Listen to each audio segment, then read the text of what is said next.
Whoa!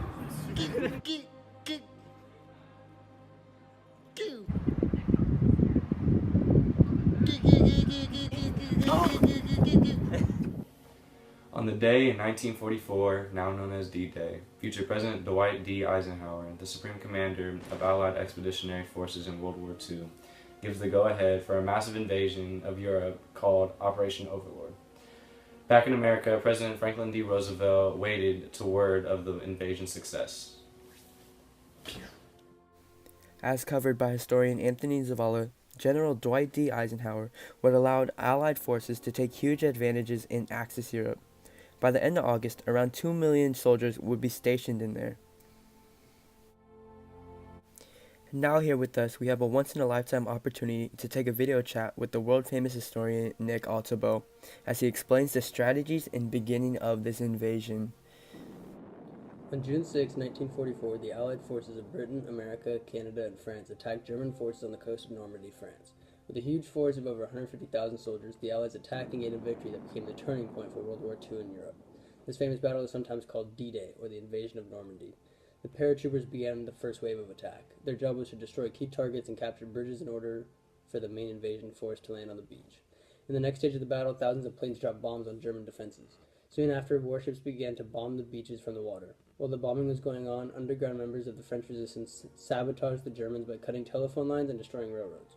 Soon, the main invasion force of over 6,000 ships, carrying troops, weapons, tanks, and equipment, approached the beaches of Normandy. By the end of D-Day, over 150,000 troops had landed in Normandy.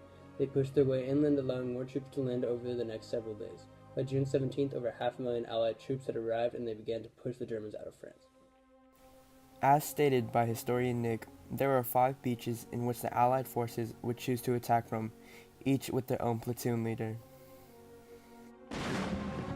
However, Supreme Headquarters Allied Expeditionary Forces were led by General Bernard Montgomery.